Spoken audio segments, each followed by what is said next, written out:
I'm gonna turn it up once the Tony and his friends, teachers get on. Mark, are you on, Mark? Yeah, I'm here. I'm just on mute. Okay, great. So all aboard, everybody's here minus Eileen. Okay, Jesse, are you ready to go live?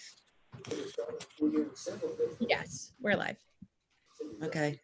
So I need a motion and a second to enter into public session. Isn't Mark supposed to be doing that? No, Mark. Yeah, asked Lee, me- I asked Mylene to do it, so it's not a big deal. I don't have the papers in front of me, so Right. I'd rather have her do it so we go smoother and I'm not in person with everybody. Unless you want to hear my voice. Yeah, I did, actually. I'm sorry. Please don't be upset with me, Lee. Okay, so I need a motion and a second to enter into public session. Motion. Motion, second. All in favor? Aye. Aye. Aye. Okay, okay, so Jesse, would you mind doing the Pledge of Allegiance? Absolutely. I pledge allegiance to the flag of the United States of America and to the republic for which it stands, one nation, under God, indivisible, with liberty and justice. Great. We're gonna do a roll call and then I'll give you the opportunity to speak, okay, Jackie? Thank you. Jesse, can you do the roll call, please? We have Mrs. Augulus, trustee running the meeting for us. Present. Mr. Washaw, Present. Miss Kennedy, Present. and Mrs. Napolitano Furno. Present. And then from administration, we have Dr. Adams, Present. Mr. Kolahifar, Present. Mr. Middleman, Present. and Miss Villarreal. Present. And then myself as the district clerk. Okay, Jackie, you have the floor. I would like to make a statement on the record, please. Before tonight's meeting, I'd like to make this brief statement. In the beginning, when there was a lot of uncertainty about what the coronavirus was, I agreed to the virtual meetings. I agreed to do this because of the health and safety of the students, board, administration, and community as my top priority always. However, for the weeks that have now passed, I have been requesting to move the meetings back into the boardroom to allow the community an opportunity to voice their concerns in a live setting. I have not gotten the full support necessary to move the board meetings. I have gotten some, and I appreciate that. Even the governor's executive order clearly states that as long as social distancing and as long as we are socially distancing as possible, we can have a maximum of 50 people in the boardroom, and anyone extra can wait outside to be called in to speak like other districts have done.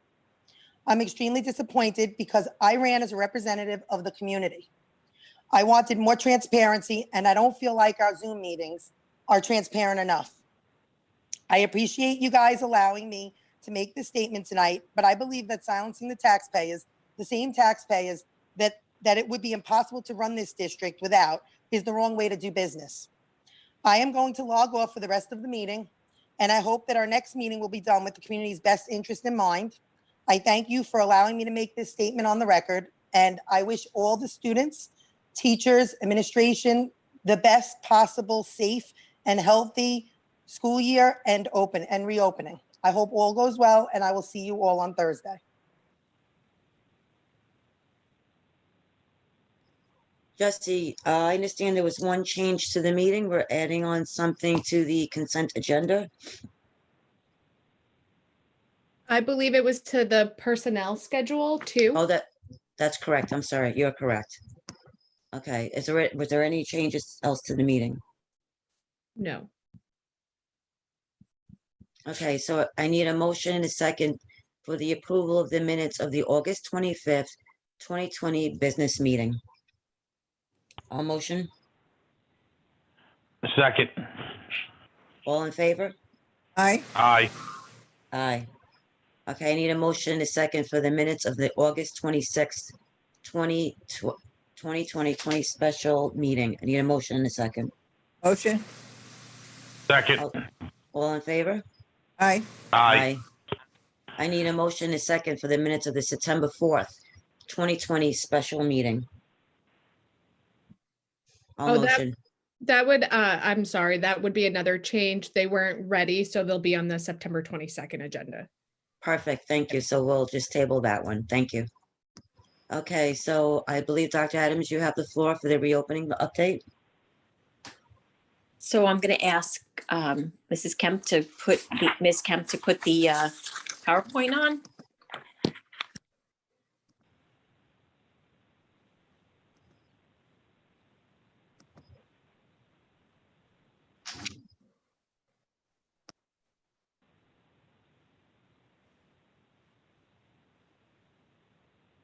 Okay, it's up.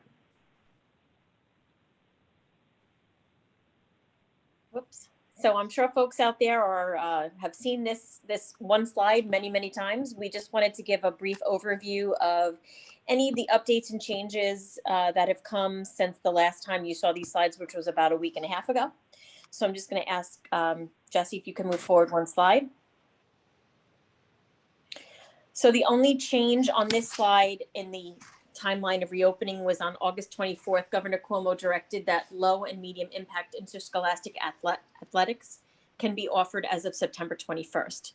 However, we as a school district are under the auspices of Section 11, which is the NISBA arm that runs athletics in Suffolk County. And Section 8 actually last week voted not to move forward with a fall season, but Section 11 decided to do a little bit more research and figure out if a fall season can happen. At this point, we're awaiting their guidance. We're expecting that later this week. Next slide.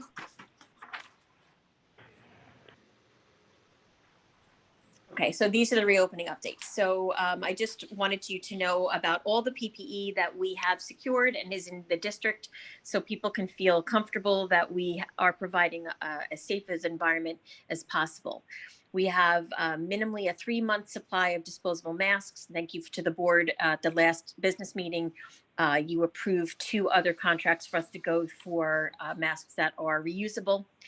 We have secured and actually in many of our district and many of our buildings, transparent cubbies are ready for each student's desk. And I'll show you some pictures of what that looks like in certain classrooms from earlier today. The hand sanitizers are in our hallways and in all of our classrooms without sinks. Linda, I'm sorry to interrupt you, but Yeah. I just would like for you to go a little further into detail with the cubbies. Now you're talking about the plexiglass enclosure, I guess trifold. Yes. Could you go into a little bit more detail about that? Because we were receiving some emails regarding the weight of it, the safety of the material, the clips that are on the desk. So if you would mind just giving a little details on that, please. Sure. They're approximately, I'm going to say 18 inches, between 18 and 20 inches high, maybe a little higher than that. They are a trifold. They do have handles in all 3 of the sides. So when you close them up, they can be carried and transported. There are 3 clips that will be put on each desk, 1 for each side and 1 for the front of it. They slip right into a clip. It's just a groove, and the actual side fits into that groove. They're reasonably easy to pop in and out. The majority of the kids who will be moving them, because what we're anticipating is since this is an airborne illness, everyone will be masked, and this is just another layer of protection to kind of keep people's air surrounding them. So we didn't want kids to move from room to room and go into different people's space. So our majority of our 6th graders are in the same classroom all day long. I think they move for maybe one of our, I think it's physical education. They actually move, but they won't need to take their cubbies with them because they will be going back to that regular classroom. 7th and 8th grade moves once, so it will be moved only once by our 7th and 8th graders. and it's our high school students that will be moving these to the hallways. They are not heavy. They are thicker than a lot of the ones that we saw, but thin enough to carry around. It's not a permanent fixture to the desk, so it is a little bit, it's a thin piece of plastic, but it's reasonably, it's as good as we could get, and we are one of the few places on Long Island that actually got them in. Some of them that ordered them even earlier than we did from other places did not get them in on time. Ours are all in. Many of our buildings already have the clips on, and the teachers, they were in every classroom that I went into today. So, but they will be carried around. They will be left in the 9th period class of the middle school and the high school, and it will be part of the sanitizing process of the end of the school day. So they will be misted down along with the desks by the custodians at the end of the day. So students will not be carrying them home. They will not be taking them on the bus. They will not be responsible for cleaning them. And the next morning when they get back into their classroom, there will be a sanitized desk and cubby for every student there and available. One of the questions that was raised by one of the parents at the meeting that we had 2 weeks ago was, what happens if a senior arrives second period and they don't have a cubby because their first period class, someone moved it with them.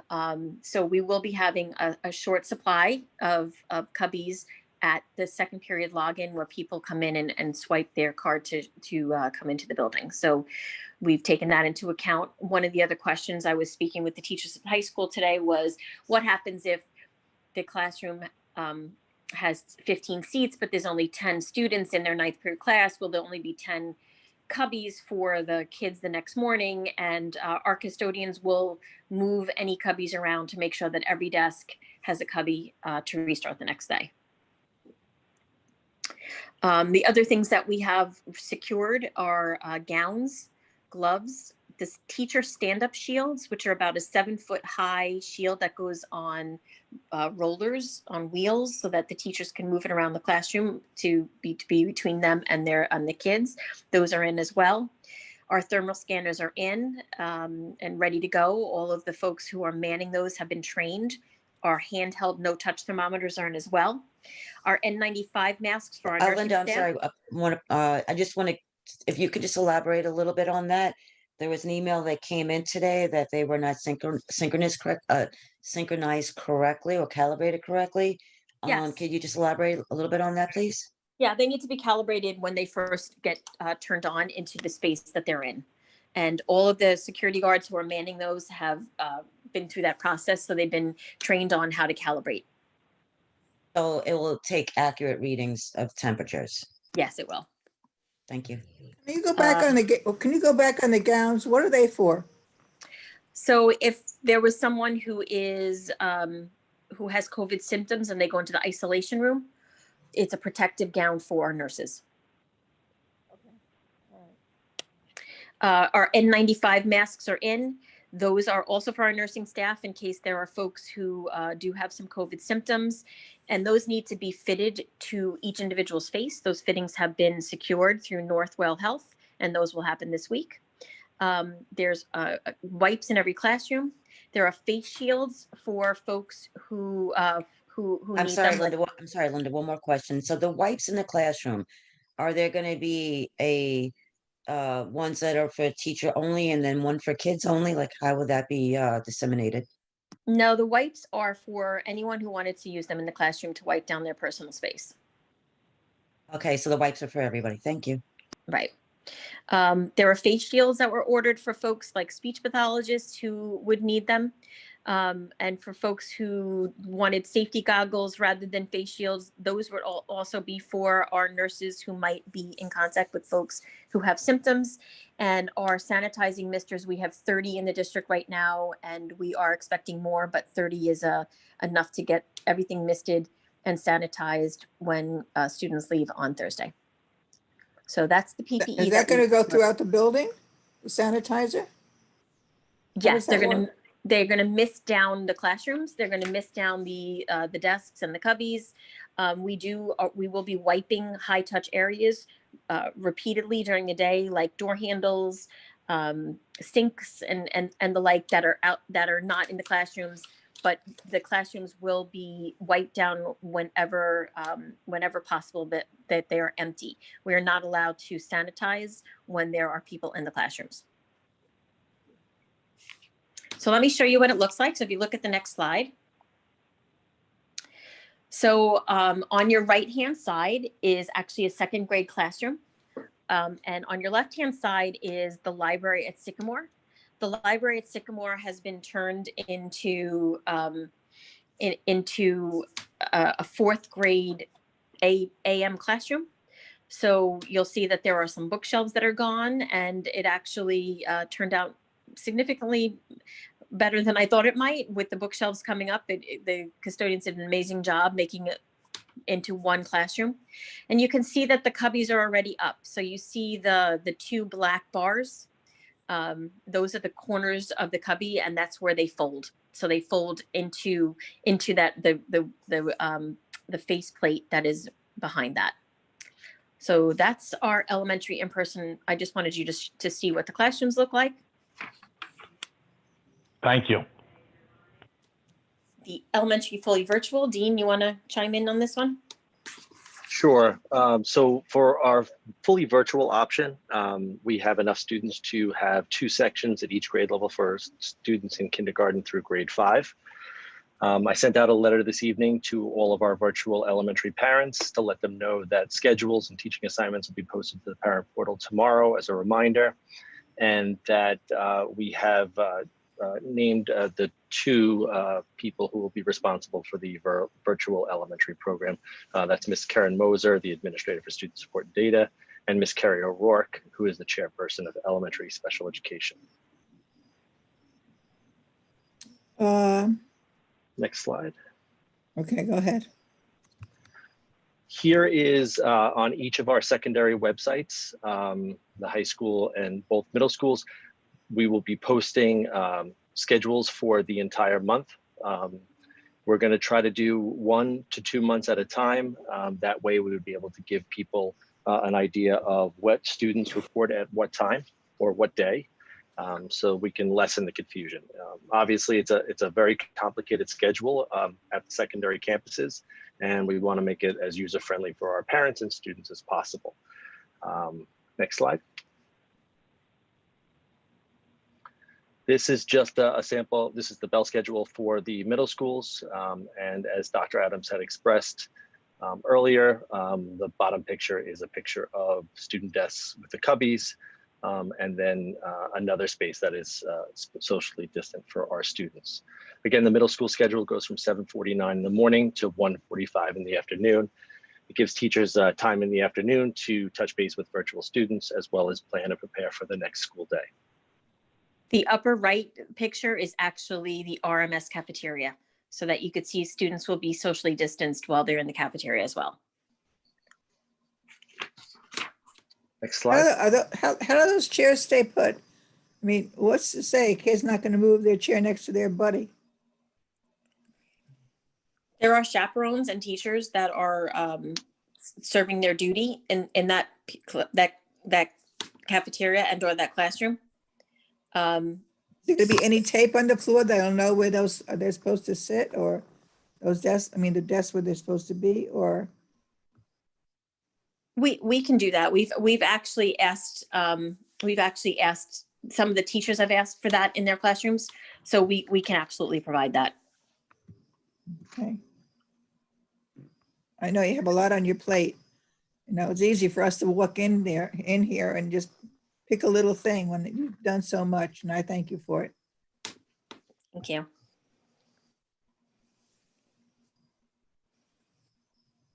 Next slide, please. And this is the high school bell schedule. Students start at 7:18 and again end at 1:14. It provides time in the afternoon for teachers to touch base with their virtual students and or use that time for planning and preparation purposes. I'll let Dr. Adams explain the pictures on the right. So the upper right picture is actually a social studies classroom ready to go. You can see that the cubbies are in place, the smart board's in place, they're socially distanced.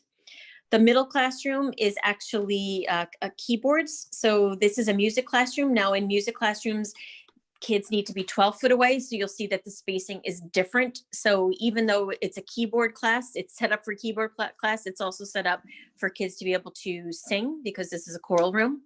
And the bottom right is our cafeteria in the high school. Once again, socially distanced desks for kids to be able to eat in the cafeteria.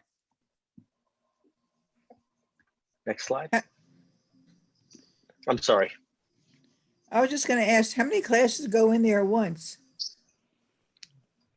In the high school cafeteria, Yeah, it's not done by class, it's done by students. So I couldn't actually give you that number. In the middle school, it's 3 to 4, but remember that 3 to 4 are now 12 to 15 max. So Okay. it's a much smaller group of kids. thank you. So last Friday, I had sent out an email to our hybrid and our full virtual students and their parents to let them know start dates and different information regarding when we will actually start the synchronous learning. Based on some feedback that I received, it wasn't as clear as it needed to be. So we put together this graphic that will be emailed to our parents. It actually has been emailed already to our parents, our secondary parents, as well as posted on our website and our different social media outlets. And it just kind of outlines for students who are in group 1, students who are group 2, and fully virtual students, what the first 4 days of school looked like. Next slide.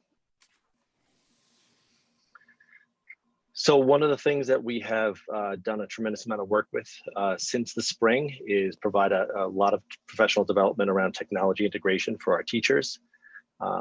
You know, from April 6th to June 12th, we provided about 134, or actually 134 different professional technology sessions conducted by our members of our teachers, Connecticut Teachers Association, on topics that range from, you know, Google Forms to Edpuzzle to BrainPop, to personal learning networks, digital learning menus, as well as a variety of different Google Classroom and Google Drive extensions. Next slide. Dean, can you just elaborate a bit on that one? So that was during the springtime while we were in session that these platforms were introduced and the teachers had the opportunity for professional development. Are these professional developments mandated, or were they just something that if they wanted to add something to their toolbox is having additional knowledge on some of these platforms? Great question. In the spring, they were optional. Many of our teachers reached out. I can get you the exact number of teachers who participated in the 134 professional development sessions we conducted. But it was an optional platform for them to be able to access. It was resources that they were able to use in real time during the closure. And, you know, I will definitely forward that information to the board about the number of teachers that participated in those sessions. Yeah, that would be great because I'd like to know how many teachers had participated in this, because I do recognize a lot of these platforms and they're pretty good. I know my daughter-in-law had used quite a few of these platforms. I've seen her use it. So thank you for allowing to have this added resource. Thank you. We have two phenomenal staff developers who have been working with our teachers for you know, several years now. Both of them are Connecticut teachers, and I think that's a great thing for us because it provides that connection to our instructional staff. And you know, basically the way it's been working is they've been available 24 hours a day, 7 days a week via email for our staff, as well as some of the live sessions that we've produced. So if you can go to the next slide. The last 2 weeks in June, the professional development became mandatory because of the calendar that we had adjusted in the spring. We provided 24 different technology professional development sessions. And this was around, it was organized by department at the secondary level, which turned out to be a really effective tool for us and a really effective platform for our teachers as well. And that same platform carried into the Planning for Superintendent's Conference Day. And here again, you know, digital classroom their wrap up and startup, organizing your drive, digital choice boards, integrating math using technology tools. So there's a variety of different things. All of the software and or platforms are available for our teachers to use during their instructional time. So these were Next slide. interactive. So if teachers had questions. Would you say that the majority, if not all, our teachers are proficient in, say, Google Classroom, Google Meets? Proficient is a relative term. I think all of our teachers have had some experience with it, and I think that as you know, from the end of the school year to some of the things that we provided over the summer to Superintendent's Conference Day, they are becoming more familiar with the platform and with its use. You know, I think I could definitely say that all of our teachers know how to access it and know how to use it. Are they 100% comfortable at this time? Probably not, but you know, as they start to integrate it more frequently into their instructional practices, they're going to become more comfortable with the technology in the classroom. You can always Next ask a slide. student. Next slide, please. Over the summer, one of the things that we definitely identified through a lot of our surveys and parent meetings was to provide an opportunity for parents to gain that knowledge as well, to support their students and to be able to, you know, help their students, you know, during the instructional time, as well as, you know, increase their own knowledge base of the platforms that we have available. We did a 12 video-based instructional series. One that parents can go back to at any time to refresh their skills, as well as 6 live opportunities of Q&A support for parents. And that went from organizing my drive, how to Seesaw work, iPad, Chromebook tips, utilizing student Gmail, accessing a child's Google Classroom. And again, those are all located on our district website under the button called Digital Parent Resources. Next slide. And just coming up to Superintendent's Conference Day, you know, one of the things I didn't mention is we did have a staff developer that was available over the summer for our teachers. They were available 3 days a week. Teachers could reach out. Obviously, they didn't have to, but we had many of our teachers reach out to that staff developer over the summer to be able to answer questions and kind of help them prepare for the upcoming school year. During Superintendent's Conference Days, we had 3 total Superintendent's Conference Days, 1 teacher orientation day. We provided 9 technology professional development sessions, as well as 13 other professional development series. And one of the great things that we're really proud of is that a majority of it was conducted by our ConnectQuad teachers and our ConnectQuad administrators as well. We did have a BOCES model schools person that provided additional support. We did Google Classroom, digital parent resources, Seesaw, digital virtual tools, Chromebook training. We did YouTube Live for our secondary teachers as one way that they could stream their lessons to their virtual or at-home students. We did Google Meet, home to school connection process, which is another option that we gave our teachers as a way for them to stream their lessons to the students who are hybrid or at home. You know, a hot ticket technology Q&A. We continued our Teachers College units of study and reading. We did some priority standards work with all of our departments at the secondary level, as well as some elementary math, science, and social studies support, and AED CPR, as well as Savvis, which is a new platform for us that houses many of our digital textbooks. Next slide.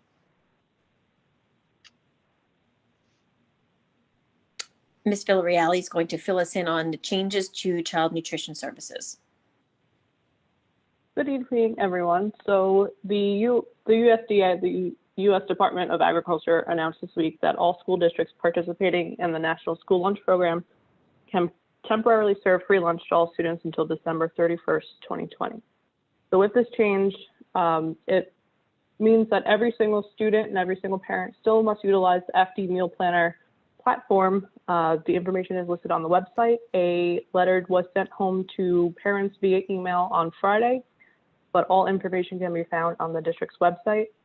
Parents will be able to order either on a Sunday afternoon for the week or on a day-by-day basis We just ask that by 5 p.m. the night before, that the entire order is placed at least for the next following day. This way our food service personnel can go ahead, print out all of the orders and get them prepared, because it's not just the in-person learners, it is also the virtual that have to come to pick up their meals as well. So lunch for K through 8 will consist of either a hot or cold option, fruit and or a vegetable, and milk or juice. K through 8 is eating inside their classroom for the day. However, lunch for 9 to 12 will consist of the same, with another alternative option for Snapple, water, and snack upon pickup for purchase. All the buildings have water bottle fillers installed. So students will pick up their pre-ordered meal at the high school and consume their meals in the cafeteria. Students will eat at desk to ensure social distancing. And as stated, the district will utilize the FD Meal Planner online ordering system to transition to cashless payment. If there are any questions, the food service manager contact information can be found on the district's website. There are plenty of other materials to review on the website as well, but any questions, feel free to certainly give a call. So the one question that I see that pops up a lot on the Facebook is, I know predating this, if children were to get a free lunch or a reduced lunch rate, they would have to fill out that form. Are we still requiring parents, for every parent, to fill out that form, or is that form obsolete now and we're going right into this program that the USDA had offered? If families will qualify for free or free and reduced, they should go ahead and continue to fill out that form, because that's something that we'll have to do in the long term anyway. For beyond December 31st, 2020, should this not extend, it's something that we'd have to be prepared shifting into paid lunch at that point in time. But it doesn't hurt for any family member that wishes to go ahead and apply now, whether you feel that you qualify or not. It's just preparing us for January 1st and beyond. Would you be able to just put a quick email to parents? Because I think that's where the confusion is coming in. Those that normally would not be able to participate in this are confused whether or not they're supposed to fill out the form, not supposed to fill out the form. So if you could just put a little clarification out there for parents so they understand, to those that still continue to fill out that form that they have normally have, and those that have never filled out the form don't have to fill it out, because this is an automatic, they'll be entitled to the free lunch. Absolutely. Yeah, that'd be great. I think there's some confusion there whether or not to fill out the form or not. Now, the USDA, do they subsidize this? How do we, as a district, get allocated or paid for this? It is through the state, and it's pretty much through the state until the state runs out of money. So I'm sure December 31st will be as far as this program extends. Great, thank you. Next slide.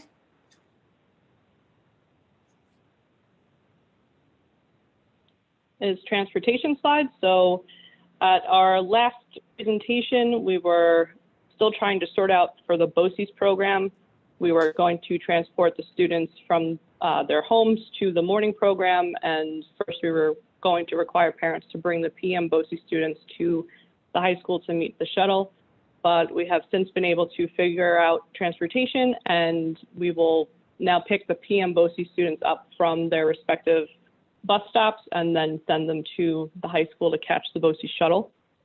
Although students, as they come to the buildings, will go through the thermal scanner, we still ask that parents screen students prior to arriving at the bus stop or school building for fever of 100 or higher. This is to ensure everyone's safety, and you can't currently be too cautious. Students must maintain social distancing at bus stops, so each student will board the bus one at a time and exit the bus one at a time.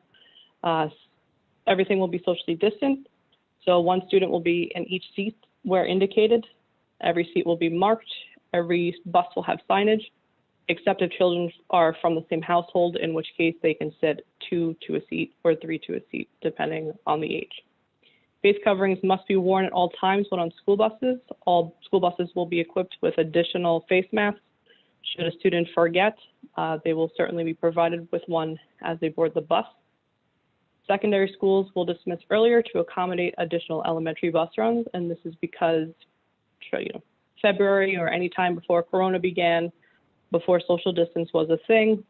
Traditionally, a big bus can seat 66 passengers, but to maintain social distancing requirements now, we are only able to put 22 students on a bus. So with having 22 students on a bus, this certainly and significantly shifts the entire transportation operation. And finally, the cleaning and disinfection of high-touch services after all morning and afternoon runs. That is that for that slide. Thank you for Thank you. making that accommodation, because I know some parents were very concerned that, you know, they're working, parents are working, how would their children be able to attend the afternoon BOCES piece? So thank you for the district for making this all come together and work out for parents. Thank you. Okay, next slide, please.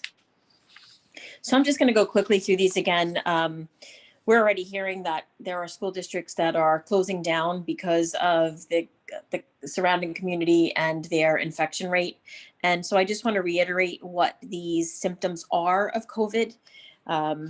So no one should go be in school if they have a fever of 100 degrees or greater, or chills, cough, shortness of breath or difficulty breathing, fatigue, muscle or body aches, headache, loss of taste or smell, congestion or runny nose, nausea or vomiting, and or diarrhea.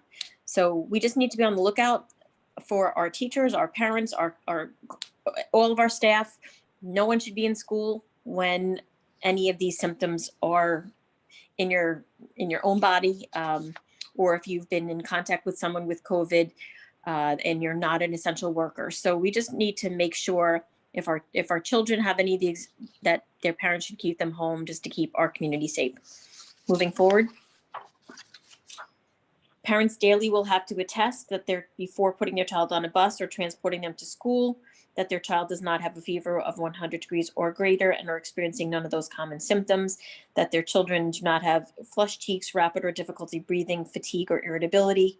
We do have thermal scanning machines that the students will walk through upon arrival to school, but as we know that this is just a secondary measure. And then the attestation that you've seen all over the place, that you haven't been in close or proximate contact in the past 14 days with anyone who's tested positive through a diagnostic test or has symptoms. Have you tested positive? Have you experienced any symptoms or temperature greater than 100 degrees, or if you've traveled internationally or from a state with widespread community transmission? So that will be answered by our parents daily. It's already answered by our staff and our faculty. We have a QR code on our doors for visitors that are mandated to be in the district, such as contractors. And then this is something that was asked in each one of the parent questions. How do you return after an illness? So I just wanted this up there as well. It's not anything new, but it's just something that I felt you needed to see one more time. So moving on. So Linda, can I just bring up something? And I Yeah. could tell you, as somebody who suffers terribly with allergies and sinuses all year long, there is an allergy cough, there's allergy sneezing. I mean, obviously, it's not associated with fever or anything like that. But I know that parents are concerned that, you know, asthmatics sometimes have a cough, so do they need to bring in a note to say, hey, my cough's it's not a COVID cough, or my allergy cough is not a COVID cough? So usually when people have severe allergies like that, that's in their record.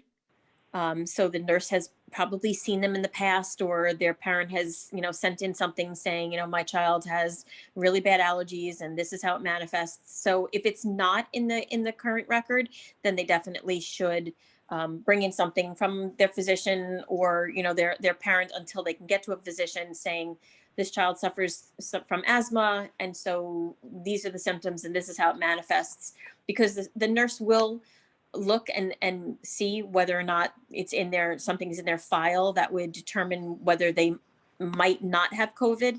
But if they're having a really bad allergy day or a really bad cough day, or might be better off keeping them home than having them sent to the isolation room where there could very well be someone who has COVID symptoms.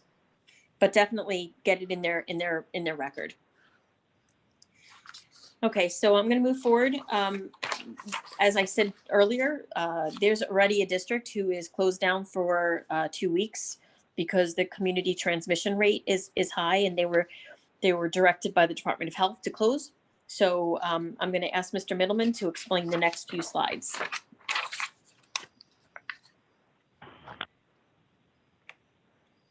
All right, next slide.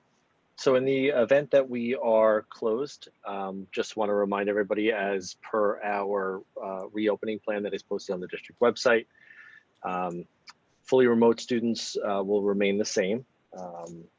Remote instruction for all in-person students on the elementary level. We will obviously prioritize and focus on math and literacy instruction. There'll be a minimum of 2 asynchronous mini lessons posted per day. There'll be synchronous instruction every day for targeted small group instruction, and student work will primarily be posted through Google Classroom depending on the age of the students. And the specials will be virtually scheduled into the student's day. Next slide. For our students in grades 6 through 12, their schedule will be reconfigured. It'll be a 9-period schedule consisting of 25-minute periods. There'll be synchronous learning during each of the 25-minute block. Student synchronous day will start at 8:55 and end at 1:20. In addition, there'll be asynchronous mini lessons and activities that'll be posted by 2 p.m. With a due date no sooner than the next day's class period. Next slide. So Dean, how will attendance be taken? So the children would be required to sign in at every appointed period of time? Correct. Is that correct? Okay, thank you. And I think that was feedback we received from our parents, is, from some of the surveys as well as the parent meetings that we held, and also feedback from our teachers that, that structure was really important for kids, and making sure that we maintain that structure for them during either an intermittent closure or a long-term closure has been, is proven to be beneficial, will prove to be beneficial for our students. Here's just a sample of what that schedule looks like. Our students will have from 7:18 at the high school or 7:49 at the middle schools to 8:55 to have time to complete work. The day starts at 8:55, goes until 1:20, and again there'll be time in the afternoon for students to complete work, as well as teachers posting assignments by 2 p.m. at the end of that day. Next slide. So I was in Dr. the high Adams? school. I was in the high school today, talking to teachers and seeing the setups and making sure that we were ready. And this was on a door in the high school, and it says, if you can't see it, everything new is hard at first. And I thought that is absolutely a perfect statement for where we are right now.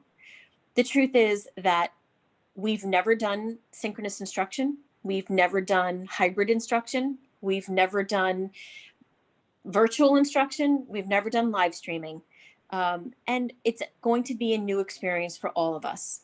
And to be honest with you, we're living in a very anxious time in American history, in the world history.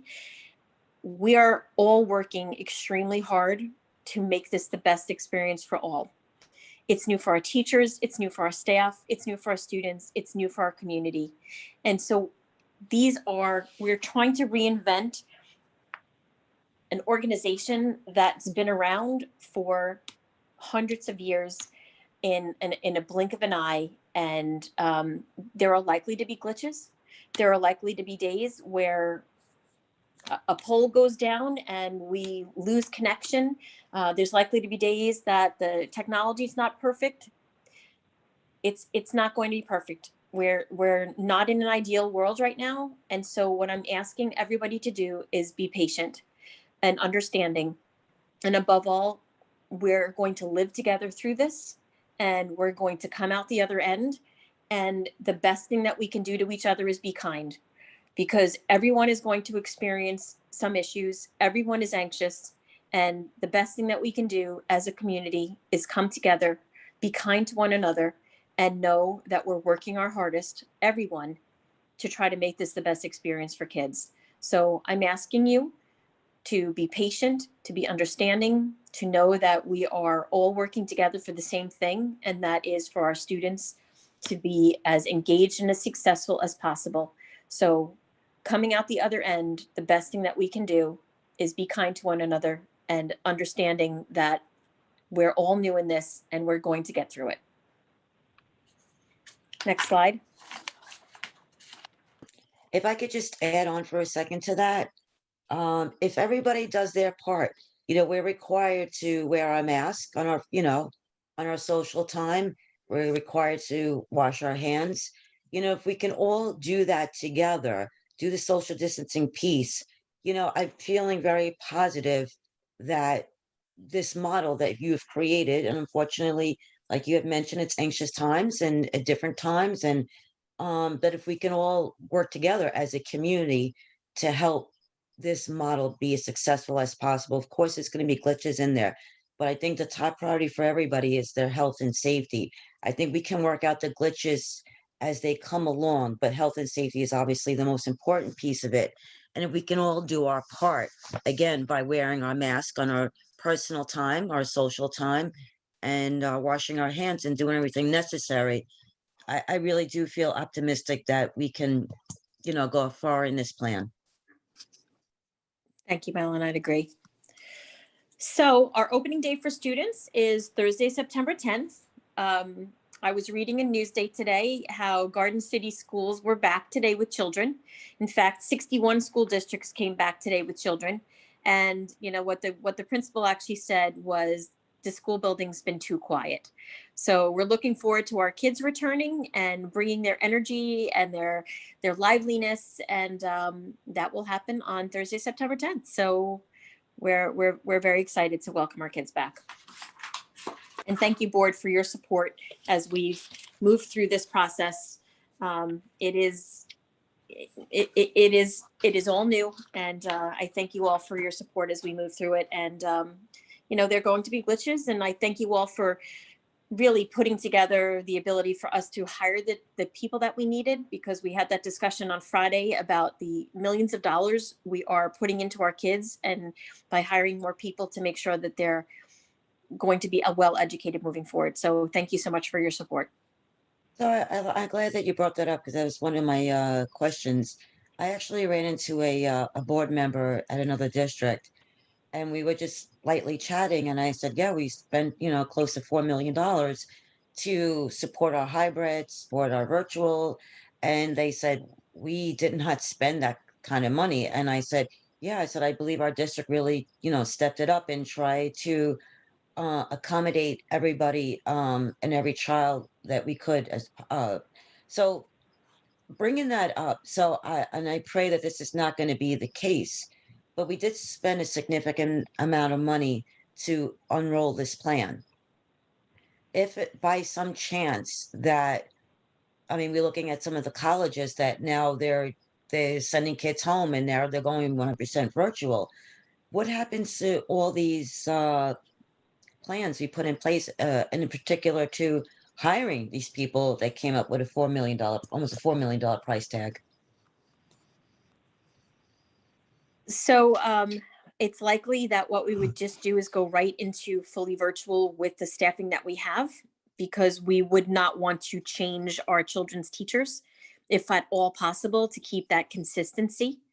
And, as you all know, we went to smaller class sizes, K-5, in order to make sure that our kids could all fit in socially distanced in a safe manner.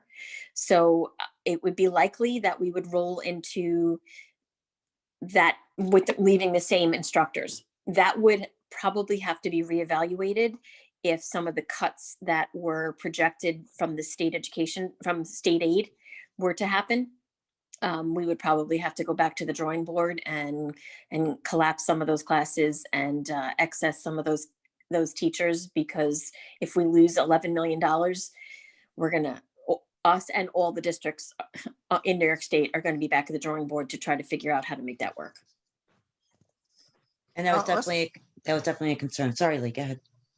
No, that's something where, in the back of our minds, but I think that we reached out to every family in terms of what they want, be it virtual or in school learning. If the parents talk to their kids, like you talked before about wearing their mask, that's key. If these kids wear their masks, I believe that we can do it. So I don't even want to think about the what ifs, because the what ifs are going to be horrific no matter how we look at it. And I'm hoping that administration is putting together a variety of what ifs just in case, but I'm going to be positive and say, parents, whoever's listening, talk to your children. That's key. If you want your kids in school, talk to them, because we can only do so much in the schoolhouses to monitor this, especially your middle school and high school students.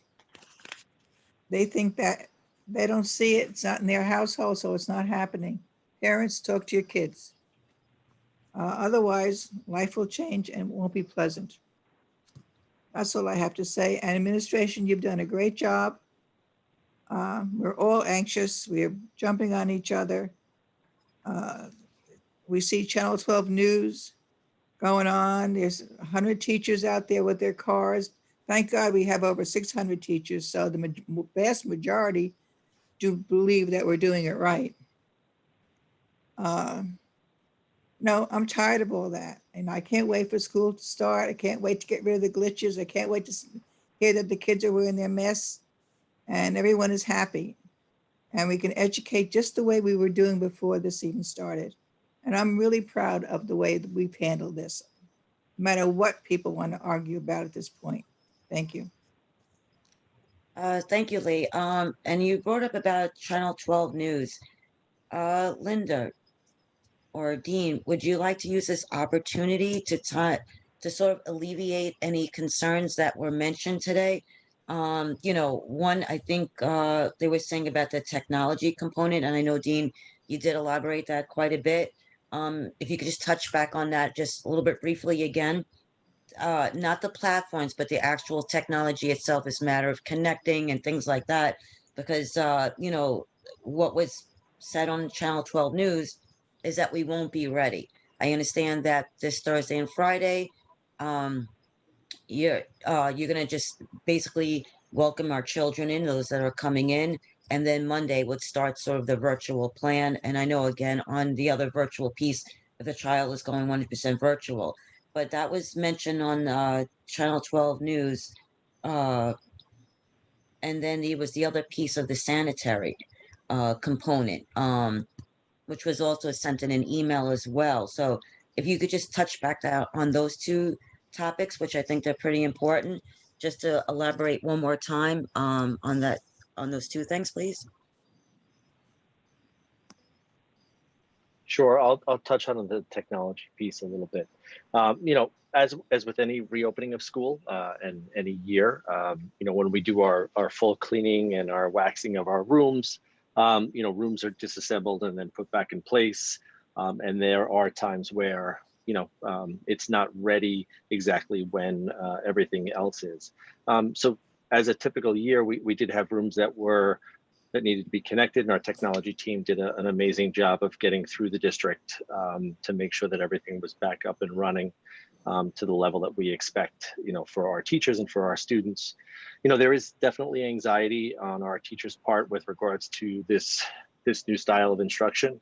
And it is something that we're going to continue to provide professional development for them from both, our staff developers as well as our administration, to make sure that they have the skills necessary in order for them to be successful in the classroom with our students. Like every other district, we are waiting on technology to arrive. We do have a Chromebook order that has been placed for our 6th through 12th grade students that we are waiting for, as well as we're still waiting for New York State to approve our Smart Schools application in order to provide Chromebooks for our elementary students as well. So, we'll continue to provide updates to the board as we get them from our vendor. But as of right now, we're still waiting for those Chromebooks to arrive. How many are there? How many that we've given out last year? So we gave out about 1,500 last year. But one of the things that we were able to do is we did outfit each of our teachers with a Chromebook. And that was K through 12, as well as all of our special area teachers and support staff. So we're excited about that opportunity. It does provide them with an additional resource that they could use in the classroom. And we did that prior to the school year, as well as the remainder on the first day of school. The other thing that we are still waiting for is our webcams to arrive. We were promised that they'd be in on August 26th, and there was a holdup in one of the distribution sites down in I think Tennessee with regards to a COVID issue there. But we were able to resecure additional ones, and we anticipate their arrival to be tomorrow. So we will be working overtime to make sure that that is all in place in all of our secondary classrooms, as well as those cameras that are needed in our elementary schools as well. So, thank you, Dean. So, and we did touch on the training piece when you talked about what we've done during the spring, what we've done over the summer. So the training piece, thank you for addressing that. The other question was the ventilation. How are we working on, how are we doing on that end?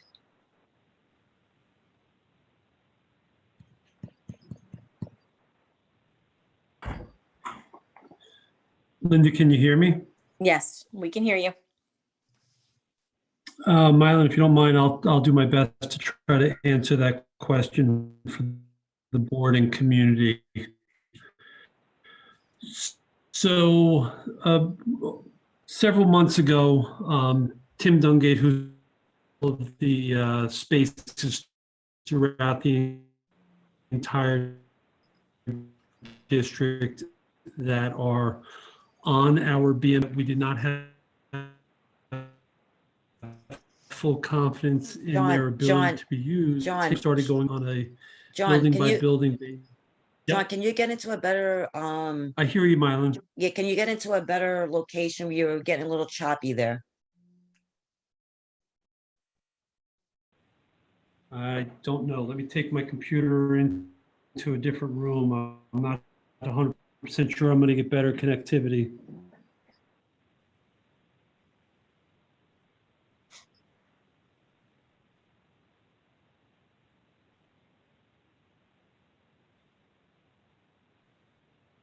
Can anybody hear me at this point? Yeah, if you don't mind just repeating from the beginning, because we weren't able to hear you clearly through what you were saying. I'm certain you can hear me. I could try calling in, and if you want to a minute. Yeah, try calling in. I think that would work better. Sorry, John. Thank you. Yes, Okay. please call in. Thank you. I know we One hired moment. I'm sorry.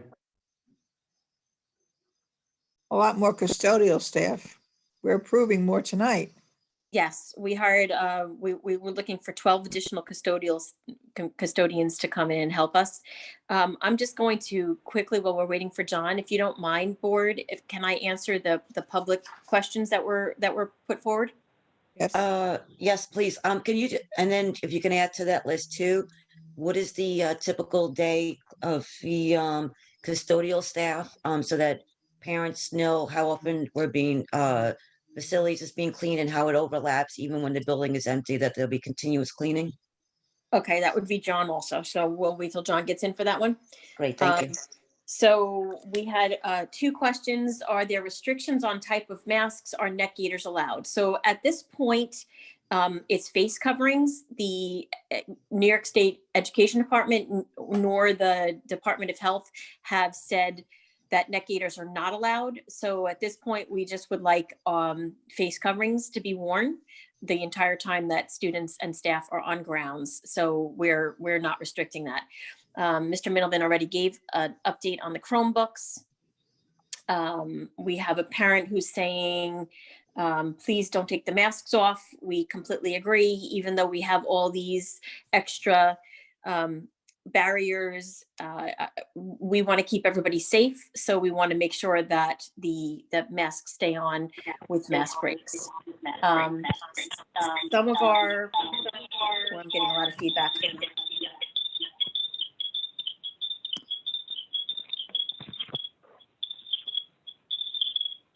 I think, okay,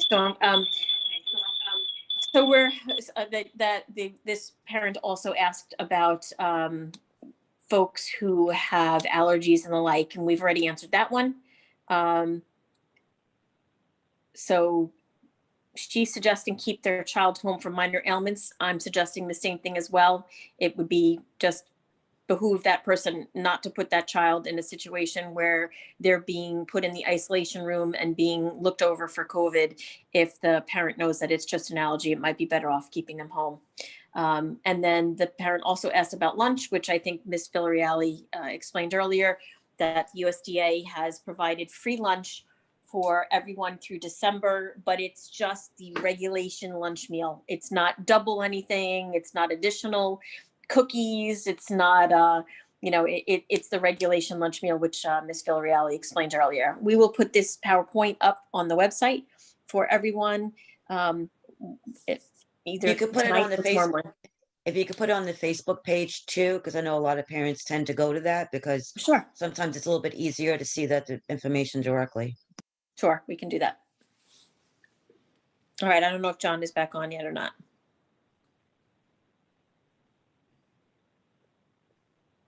Okay, while we wait for John, there was another question that was emailed to the board today about the placement of seats and those that were very close to the smart board. Would you be able to address that?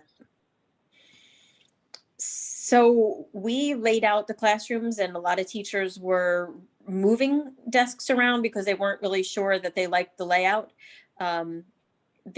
We are trying to space within 6 foot, with that 6 foot barrier in mind. So it's potential that the classroom doesn't feel the way it normally would have felt. We can certainly look at those if it's too close to the smartboard, the child will not be able to see the smartboard, obviously. So we can certainly look at those classrooms.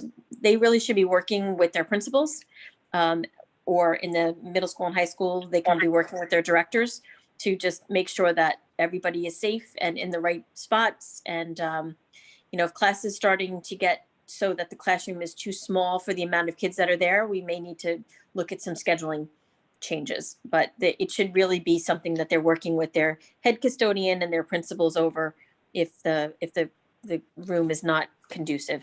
There may also be extra furniture in that room that needs to come out in order to lay the room out more conducively to children being able to see the smartboard. Are we going to be putting like markers on the floor so that, say, if chairs or desks get moved, they know to be placed back onto the markers? So that was not something that we had anticipated doing. That's going to take hundreds of hours. And I know Mrs. Kennedy talked about that earlier, and we can certainly do that over time. But it's not going to be done before school starts. That's for sure.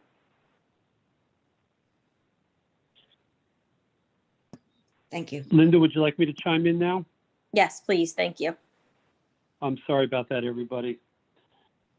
So let me go back to the ventilation real quickly. I don't know if you heard what I said earlier regarding myself and Tim going through our building management system. It's the electronic system that allows us to do everything remotely through the computer. That was our first step, looking at the BMS system to see what areas are properly controlled and what areas still need to be added to the system. Once we looked at that, there were certain spaces that were not included on the BMS system for any number of reasons, but they were not there. We then assessed each one of those individually. Tim himself was working with either the architect, the heating and ventilation contractors, and our own guys as well. They've been going to the buildings, and Tim personally has been going to the buildings and having conversations with the principals regarding spaces. We've also been taking some of the information that we've received from the teachers union and teachers in particular that are concerned about individual spaces, and we're looking at them with a finer detail as well. If Tim does find an area that does not have ventilation as defined and needed by the building code, we are then going to let the principals know that either we have to relocate the use for that building, for that room, until we can restore it to a reliable semblance of ventilation, or maybe not use it again until some later time. So, the ventilation side of it is ongoing. Mechanical systems are not perfect. They do They do run into problems periodically, so it's going to be a constant evaluation, and one of the daily processes that we have to go through with all the heads and chiefs and like I said, our maintenance mechanics, as well as Tim and the custodial supervisor. It's a monumental task to monitor it all, and then obviously keeping everything running as efficiently and effectively as possible. Thank you, Were there John. other questions? Was there anything else that I missed while I was trying to sign back in? Yeah, yes, there was one more. I'm sorry, John. Can you just go through a day of the custodial staff, what would be required as far as the sanitizing piece? So it varies from building to building because the buildings are being used substantially different, especially when you look at the elementary school versus the middle school and the high school. In the cases of the elementary schools where the children are staying in their classroom for the large majority of the day, we're not going to have a lot of opportunities to get into those rooms, nor do we have a lot of need to get into those rooms to clean them multiple times throughout the course of the day. We are working with the principals to identify those windows of opportunity to get in there, to clean the desks and the tables, as well as the bathrooms whenever those time windows present themselves. But we really will not have to worry about as many children, passing in the hallways, changing classes and stuff of that nature. So the custodians in those buildings are actually in the process of developing their schedule. The custodial supervisor has been working with each of the respective buildings. Now that we have a few more members of the team that were approved last Friday, and there are a few more that are slated to be approved tonight, we are using them throughout the buildings, and it varies. We have our custodial staff comes in at 6 o'clock in the morning. If lunch doesn't begin till 10:30, our need to bring in multiple people earlier in the day is less than if lunch began at 9:30. So we're looking at the schedule for each building and the number of children in the buildings, number of overall spaces, and making those determinations. I don't know if it's going to be perfect. I think there's probably going to be some shifts that evolve and change. We may find that we need to bring more people in earlier, or we may start utilizing, people in different manners based upon what we're experiencing in the first couple of days of reopening. At the middle schools, the secondary schools, we have been working with the building level administrations and getting a classroom utilization schedule that tells us what periods the buildings are being used and in which of the spaces. So that is helping us identify those times when rooms are not being utilized and we can get in them and do additional cleaning. That said, if a room's not being used first and second period, we're not going to go in there first and second period to clean a room that was cleaned before the start of the school day. We're going to be, utilizing the staff when we have the most number of empty classrooms and shuffling them accordingly throughout the day. And it's going to be quite a learning process because the amount of things that we're adding to their list of duties has increased tremendously. So it's really going to be a question of figuring out how to best utilize the resources we have and keep everything as clean and sanitized and disinfected as we possibly can. Thank you, John. I really appreciate that. Linda, my last question to you is, does every student have access to the parent portal? And if they don't, what is the procedures to get access to the portal?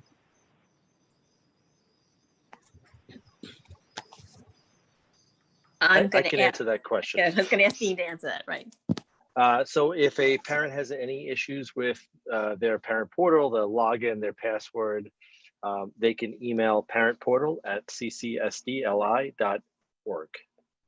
And their response will be answered relatively quickly and will resolve whatever challenges or conflicts they have. Okay, so we have our children with schedules and our teachers with schedules.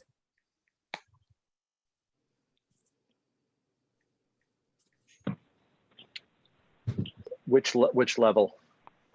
For K through 12. So everybody has a schedule, everybody has a roster.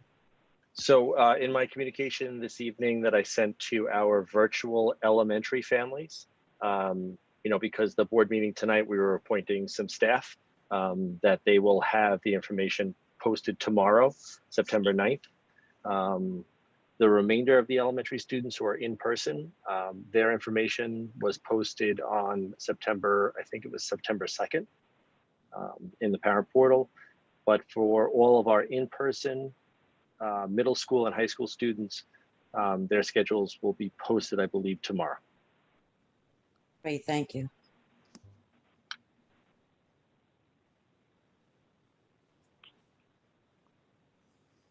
Mark or Lee, do you have any further question? I'm For good. John, a day in the life of custodians would be very consuming, that's all I know. I agree. Okay, so Linda, you did answer those public session questions. Can we move on Yes. from that point? Okay, great, Yes, thank you. ma'am. Okay, so let's move on to the recommended action, personnel matters. I need a motion for, and a second for Schedule 1, resignations, terminations, and leaves of absence. All motion, Second, all in favor? Aye. aye, Aye. Lee, are you an aye? yes, I said aye, sorry. Okay. I need a motion, a second for Schedule 2, appointments, tenure, salary changes. All motion, Second, all in favor? aye, Okay, great.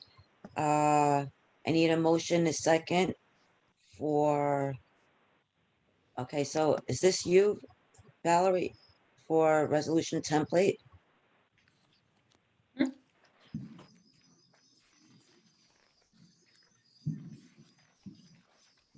What's the resolution template?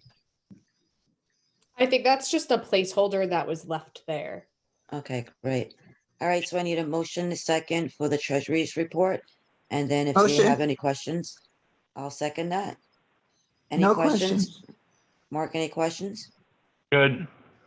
Okay, I need all in favor? Aye, Aye. Aye.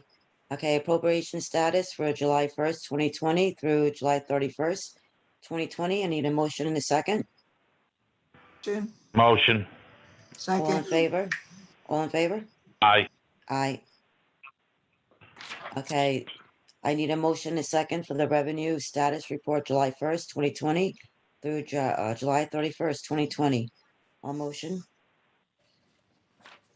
Second. all in favor? aye, Aye. I need a motion, a second for the overtime report for July 1st to 2020 through July 31st, 2020. motion, Lee motions, I'll second. All in favor? aye, Aye. Okay, so I need a motion, a second for the budget transfers. Motion. I'll second it. All in favor? aye, Aye. Okay, so we have consent items 2 through 10. By the way, I just want to go back to the Schedule 2 as amended. We did add on a interim AP for the high school.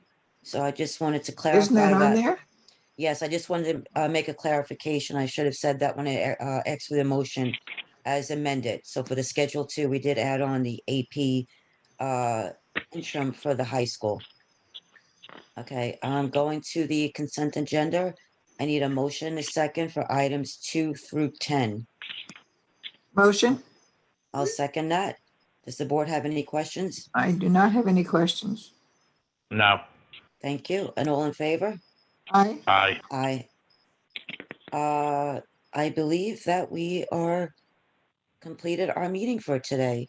So I need a motion. Did you have something to say? Mylan, I Mark? just need one thing. I need everybody to go into executive for 1 minute, maybe just for, actually 30 seconds after the meeting. Sure.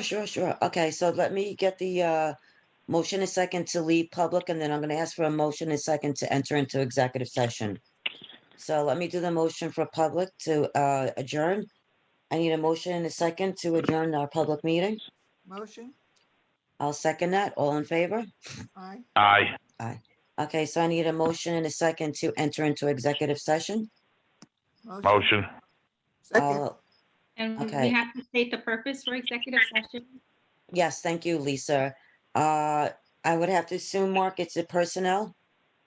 No, it's not even personnel. It's actually about some equipment that we have for the school. Public is it- session about- conversation? PE stuff.